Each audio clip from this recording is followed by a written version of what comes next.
Je m'appelle Corinne Depagne, je suis pneumologue à Lyon. Donc on va parler de l'étage infralaryngé et les particularités de la prise en charge respiratoire des syndromes d'apnée du sommeil. Est-ce qu'il y a des associations particulières entre syndrome d'apnée du sommeil et maladies respiratoires qu'on appellerait syndrome de chevauchement ou overlap pour certaines pathologies? Est-ce que c'est intéressant à dépister ou à connaître? Oui, certainement, parce qu'il y a dans certaines pathologies une augmentation de la morbidité, voire de la mortalité, de chacune des maladies et de la maladie associée, même si cela a été peu étudié dans le passé. Alors, on va suivre le plan suivant, passer rapidement sur les recommandations déjà anciennes qui vont être remises en cause bientôt de la Société de pneumologie de langue française, et on va décrire 3 maladies respiratoires associées de manière plus fréquente avec le syndrome d'apnée du sommeil, que sont l'asthme, la BPCO et la fibrose pulmonaire. Je ne parlerai pas volontairement des maladies neuromusculaires ou du syndrome obésité hypoventilation, car ce n'est pas vraiment des pathologies bronchopulmonaires respiratoires, mais plutôt neurologiques. Les recommandations de l'ASPLF, qui datent déjà donc de presque 15 ans, recommandaient un bilan thérapeutique fonctionnel respiratoire en fonction du statut tabagique présent ou passé du patient, avec la recommandation d'une exploration fonctionnelle respiratoire chez les fumeurs ou ex-fumeurs ou chez les obèses avec un IMC de plus de 30 kg par mètre carré. L'association a une gazométrie artérielle pour mesurer les échanges gazeux, était recommandée aussi en fonction de la saturation d'éveil ou du poids. Donc ça nous permettra de mesurer la capacité respiratoire, les volumes pulmonaires, mais aussi de connaître les débits bronchiques du patient. Ce n'est pas forcément, comme cela pourrait être considéré, le moment de faire un examen pour faire un examen, mais on va voir que faire une exploration fonctionnelle respiratoire et ou une gazométrie chez un patient qui présente des symptômes ou un surrisque bronchopulmonaire vis-à-vis d'un syndrome d'apnée du sommeil peut lui apporter un réel bénéfice en termes d'amélioration de sa morbidité ou de sa morbidité. Donc on va d'abord parler de l'asthme, on répondra peut-être à une question qui a été posée ce matin, de la BPCO et de l'emphysème et de la fibrose pulmonaire idiopathique qui fait partie des pathologies interstitielles pulmonaires. Vous connaissez certainement les manifestations de l'asthme, qui est une maladie bronchique inflammatoire qui rétrécit le calibre des bronches, qui se traduit par des symptômes cliniques diurnes que l'on connaît tous, la toux, la dyspnée, les sifflements, mais qui peut être aussi associé à des symptômes nocturnes qui miment ou sont associés à ceux du SAS, que sont les éveils multiples, la toux nocturne ou les sensations d'étouffement nocturne. Ce que l'on sait, c'est que l'asthme s'associe de manière assez importante à des anomalies respiratoires pendant le sommeil. Si on est asthmatique, on a un risque multiplié par 2,5 par rapport aux patients non asthmatiques de présenter un syndrome d'apnée du sommeil, avec une augmentation nette de la prévalence de syndrome d'apnée du sommeil dans la population asthmatique et une augmentation aussi très importante des symptômes diurnes de mauvaise vigilance. Est-ce que c'est pertinent sur le plan de l'évolution de l'asthme? Oui, la présence de troubles respiratoires nocturnes aggrave le pronostic de l'asthmatique en augmentant le risque du déclin de son VEMS, le volume expiratoire maximal seconde, c'est le débit bronchique mesuré qui témoigne de la gravité de l'obstruction bronchique. cela augmente le nombre d'exacerbations et cela diminue la qualité de vie. Probablement par plusieurs mécanismes.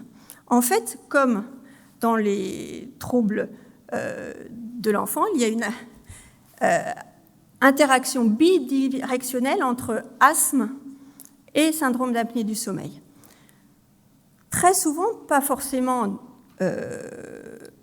majoritairement, mais très souvent, la maladie asthmatique débute dans l'enfance. On le voit, ce schéma d'interaction à droite. Cette inflammation des voies aériennes supérieures, si s'associe une polymyose ou une rhinite, et des voies aériennes bronchiques, va entraîner petit à petit une instabilité respiratoire, une mauvaise réponse diurne mais aussi nocturne à l'homéostasie CO2, O2 qui entraîne la respiration la nuit et va petit à petit entraîner un syndrome d'apnée du sommeil qui, à son tour, par l'hypoxie intermittente chronique, va participer au remodelage bronchique, changer l'inflammation bronchique et le profil inflammatoire de cet asthme en favorisant finalement une non-réponse à la corticothérapie, qu'elle soit inhalée ou par voie générale, et aggraver la bronchoconstriction. Qu'est-ce qu'on va voir aussi? C'est que en corrigeant mal cet asthme, on va avoir tendance, nous, pneumologues, à augmenter la charge thérapeutique, notamment les corticoïdes par voie générale, mais aussi la corticothérapie inhalée, qui va peut-être aggraver la diminution ou l'inflammation laryngée et participer à l'aggravation des troubles respiratoires nocturnes et du syndrome d'apnée du sommeil.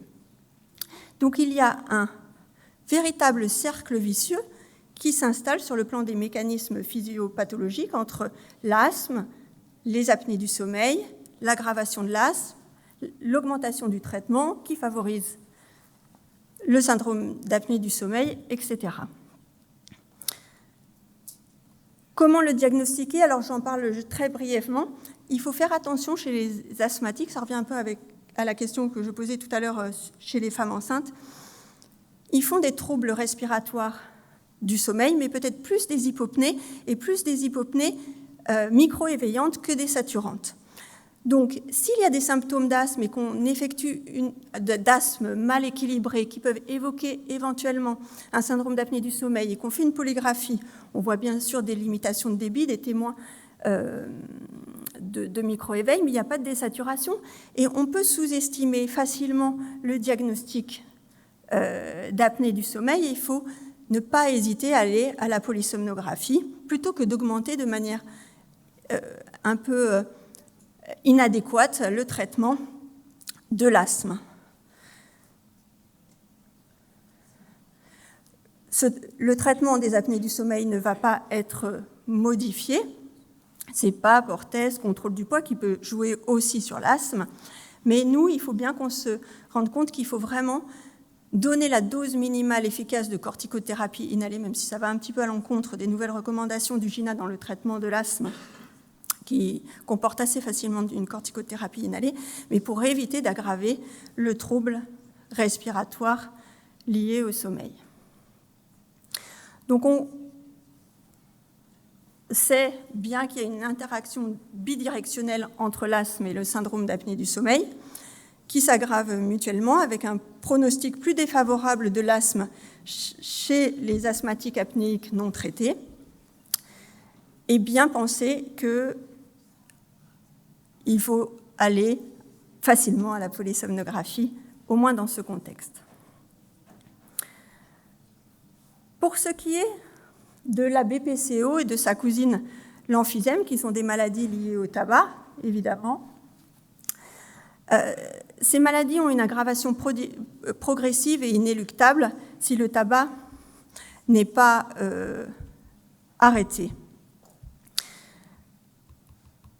Il y a une diminution progressive de la capacité respiratoire qui empêche la production normale de cycles respiratoires, notamment pendant le sommeil et dans les phases de sommeil paradoxal. Il s'y associe quand même, en raison du tabac et de plein d'autres choses, des comorbidités cardiovasculaires sévères qui sont elles-mêmes augmentées par la prévalence importante du syndrome d'apnée du sommeil dans cette population BPCO. Globalement, elle serait environ présente, cette association syndrome d'apnée du sommeil BPCO, chez 30% des BPCO, avec, comme on le voit dans cette revue, des prévalences qui varient entre 20 et 70%, probablement en fonction de l'index d'apnée-hypopnée choisi, entre 5, 15 et 30 par heure, mais aussi des méthodes diagnostiques. Au-dessus de 5 par heure, il y a plus de 60% des BPCO qui auraient un syndrome d'apnée du sommeil, et plus aux alentours de 30% au-delà de 15 par heure. Les mécanismes sont pluriels. Alors, donc on parlait dans une diapo précédente de l'emphysème. L'emphysème est une maladie avec une destruction des alvéoles pulmonaires, une distension pulmonaire et des anomalies de mécanique diaphragmatique qui font que finalement cette population plus emphysémateuse serait protégée contre les apnées du sommeil avec les anomalies de la mécanique ventilatoire, et puis aussi peut-être une proportion plus importante à l'hypoventilation en sommeil qui réduirait la part de sommeil paradoxal et réduirait les apnées liées au sommeil paradoxal. En tout cas, chez le BPCO, le pink puffer, l'inactivité, la prise de poids, le tabagisme, la faiblesse musculaire au niveau laryngé et puis peut-être les médicaments aussi comme les corticoïdes, parfois les hypnotiques que l'on donne parce qu'ils dorment mal, pas forcément à raison, et l'augmentation des résistances des voies aériennes favorisent le développement du syndrome d'apnée du sommeil ou de l'obstruction laryngée. Le retentissement est quand même important parce qu'à même niveau d'index d'apnée-hypopnée, ces BPCO auront plus d'hypoxémie nocturne et un index de désaturation plus important. Se développera secondairement une hypoventilation alvéolaire, comme on le voit en bas, avec des valeurs de PCO2 plus hautes que chez les patients BPCO simples, sans syndrome d'apnée du sommeil. Cette hypoxie plus sévère, cette hypercapnie plus importante, cette tendance à l'hypertension artérielle majorée par l'hypoxémie nocturne entraînerait un plus gros risque cardiovasculaire et le syndrome de chevauchement overlap syndrome BPCO, syndrome d'apnée du sommeil, a une augmentation de la mortalité toutes causes confondues et notamment un plus gros risque en termes d'hypertension artérielle, de cardiopathie ischémique ou d'insuffisance cardiaque. On le voit sur ces graphes où les patients souffrant de BPCO avec un syndrome d'apnée du sommeil sévère en bas du carré rouge ont une survie à 7 ans de 51% contre 93% pour les patients sans pathologie et un peu moindre pour les BPCO ou les syndromes d'apnée du sommeil simplex. D'où l'importance de dépister de manière assez systématiquement, pour nous, chez les BPCO, un trouble respiratoire lié au sommeil, mais aussi chez les syndromes d'apnée du sommeil, de rechercher une comorbidité respiratoire, une BPCO associée, pour améliorer la prise en charge et diminuer le mauvais pronostic. On le voit bien dans les données de la cohorte ESADA qu'il y a plus de maladies cardiovasculaires chez les overlap syndromes que chez les SAS simples. Le traitement ne va pas changer dans les overlap syndromes. Bien sûr, l'arrêt du tabac, CPAP ou orthèse en fonction de la sévérité et de la tolérance. Il va peut-être falloir plus sérieusement vérifier l'absence d'hypoventilation alvéolaire nocturne, de désaturation et ou d'hypercapnie pour ne pas hésiter à passer à la ventilation non invasive si nécessaire.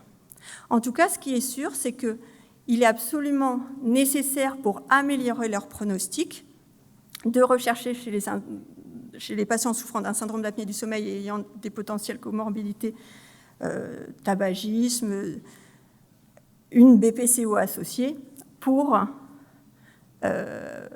les traiter et les suivre de plus près, car leur mortalité, toute confondue, est augmentée.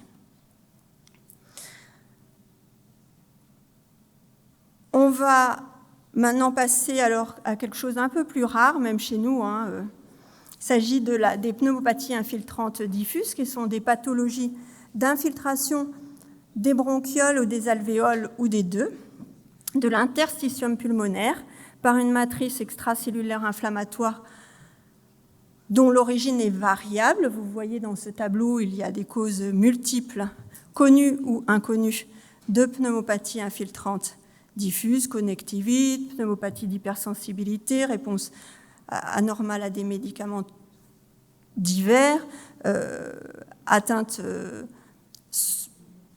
carcinologique, ou pas de cause, comme dans la sarcoïdose de stade 4, ou la fibrose pulmonaire idiopathique. Cette dernière pathologie est particulièrement grave, puisque la médiane de survie au diagnostic est à moins de 5 ans quand même. La co-occurrence d'un syndrome d'apnée du sommeil chez ces patients qui ont des comorbidités multiples est importante, puisque dans plus de la moitié à 3/4 des cas, on retrouve un syndrome d'apnée du sommeil chez les patients souffrant d'une fibrose pulmonaire idiopathique, avec une augmentation du risque de détérioration clinique et une augmentation de la mortalité.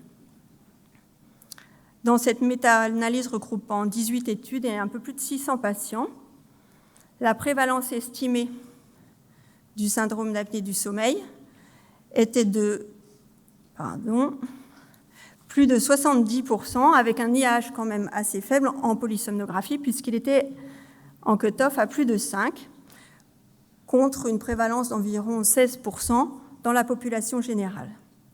Donc, même si peu de patients souffrent de fibrose pulmonaire idiopathique, il est quand même intéressant de rechercher sa présence dans cette cohorte française. On le voyait bien sur 48 patients en polysomnographie, 12 souffraient d'un syndrome d'apnée du sommeil léger, 10 d'un syndrome d'apnée du sommeil modéré et 18 d'un syndrome d'apnée du sommeil sévère. Polysymptomatiques sur le plan des arguments cliniques, ils ronflent moins, ils s'étouffent moins la nuit, ils ne sont pas vraiment somnolents la journée, mais plutôt fatigués et bien sûr très essoufflés. Ce qui est important de considérer, c'est que quand même, ils ont une augmentation, eux aussi, donc dans cette population de fibrose pulmonaire idiopathique, d'atteinte cardiologique ischémique, qui grandit en fonction de l'index d'apnée-hypopnée retrouvé. Les mécanismes, on ne les connaît pas très bien, on les imagine. En tout cas, probablement dans la fibrose pulmonaire idiopathique, la diminution des volumes pulmonaires, l'augmentation des résistances dues à la rigidité conduit à un stress oxydatif plus important, à des lésions tissulaires qui favorisent l'obstruction laryngée, le développement de troubles respiratoires nocturnes. En tout cas, c'est important à diagnostiquer puisque le pronostic de ces patients est aggravé en fonction de l'index d'apnée-hypopnée qui est retrouvé. Vous le voyez sur les courbes là. En bleu, la courbe de survie des patients souffrant d'un SAS léger, un peu en dessous, en rouge, les patients souffrant d'un syndrome d'apnée du sommeil modéré, et en vert, on voit bien que ceux qui souffrent d'un syndrome d'apnée du sommeil sévère ont vraiment une diminution nette de la survie. Le diagnostic sera fait soit en polygraphie, soit en polysomnographie. On ne va pas revenir dessus. Pendant longtemps, chez ces patients, insuffisance respiratoire sévère, assez souvent sous oxygène d'ailleurs, la PPC n'était pas tellement tolérée et on a relativement peu d'études qui montraient qu'il était intéressant, alors que le pronostic était si grave, de leur proposer un traitement par PPC. Il est démontré désormais que lorsqu'elle est bien utilisée, comme dans les autres populations de syndrome d'apnée du sommeil, eh bien, on va améliorer la qualité de vie, on va diminuer la fatigue diurne, on va aussi diminuer le nombre d'exacerbations qui sont un facteur pronostique indiscutable dans la fibrose pulmonaire idiopathique et surtout augmenter l'espérance de vie si, bien sûr, ils arrivent à la tolérer de manière suffisante. Là, le cutoff, c'était 5 heures.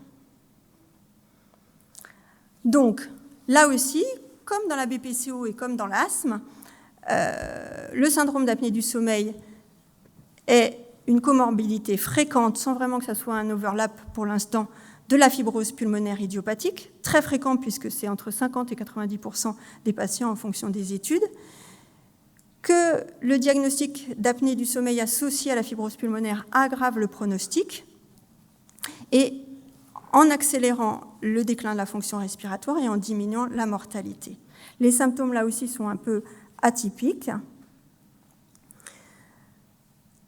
Le traitement sera inchangé. Il faut un peu insister sur la PPC qui est un peu moins bien tolérée que dans d'autres populations, mais en tout cas, quand elle est suffisamment utilisée, on aura de bons résultats cliniques, on améliorera la fonction respiratoire, on améliorera la qualité de vie, on améliorera la survie. Donc j'aurai un petit message personnel. Quand adresser un syndrome d'apnée du sommeil chez le pneumologue, finalement, ce n'est pas que pour faire des examens, mais ça peut améliorer l'état de santé de nos patients. Merci beaucoup.